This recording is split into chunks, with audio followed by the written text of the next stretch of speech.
सिर्फ घूमना नहीं, घूमते हुए लीगली काम करना, और वो भी एक खूबसूरत से देश में।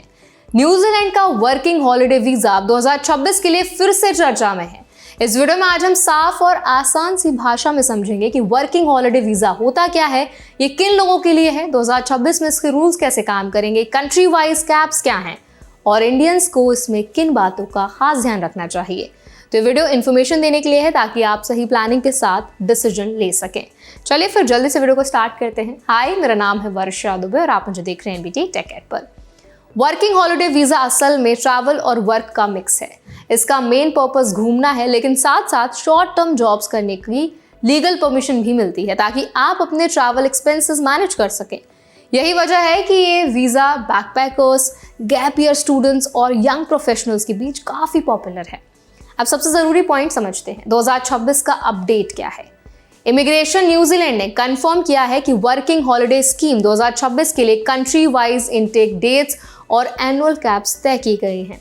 लेकिन यहाँ एक कैच है, अगर किसी कंट्री के 2025 के स्लॉट्स अभी भी बचे हुए हैं तो वो पहले फिल होंगे। जब तक 2025 का कोटा खत्म नहीं होता तब तक 2026 वाला इनटेक उस कंट्री के लिए शुरू नहीं होगा।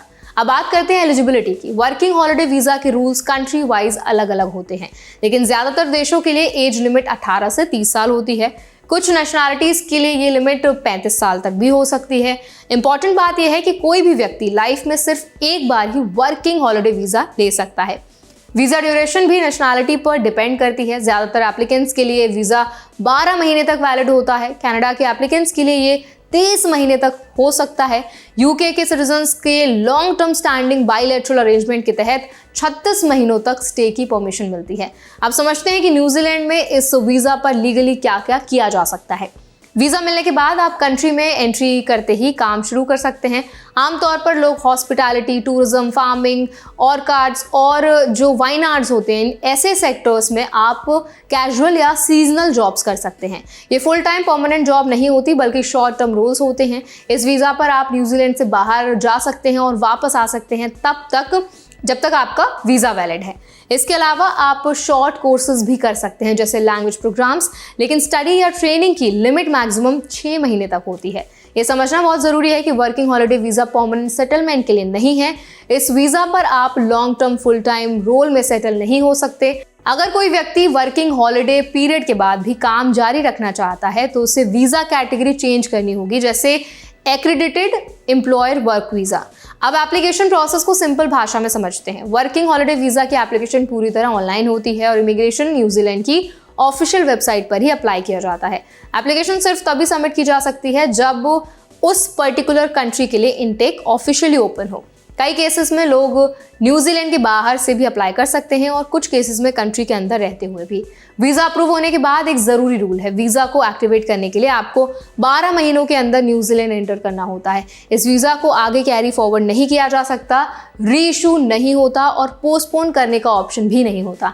इसीलिए प्लानिंग बहुत जरूरी है। अब आते हैं 2026 के कंफर्म डेट्स और कैप्स पर। इमिग्रेशन न्यूजीलैंड के मुताबिक 2026 में अलग अलग कंट्रीज के लिए अलग डेट्स तय की गई हैं।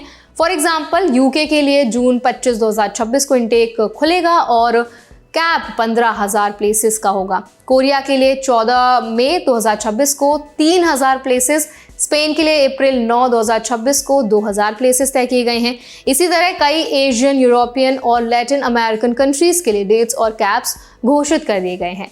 अब इंडियंस के एंगल से एक बहुत जरूरी क्लैरिफिकेशन, इंडिया अभी वर्किंग हॉलिडे स्कीम का पार्टनर कंट्री नहीं है। इसका मतलब ये है कि इंडियन पासपोर्ट होल्डर्स इस स्कीम के लिए डायरेक्टली एलिजिबल नहीं होते। लेकिन अगर कोई इंडियन सिटीजन किसी ऐसी कंट्री का लीगल सिटीजन है जो इस स्कीम में शामिल है तब एलिजिबिलिटी अलग तरीके से देखी जाती है। तो आई होप ये वीडियो आपके लिए हेल्पफुल रहा होगा। अगर ये वीडियो आपको अच्छा लगा हो तो उसको लाइक जरूर करें, शेयर जरूर करें। ऐसे और भी वीडियोस के लिए हमारे चैनल NBT टेक एड को भी जरूर सब्सक्राइब करें।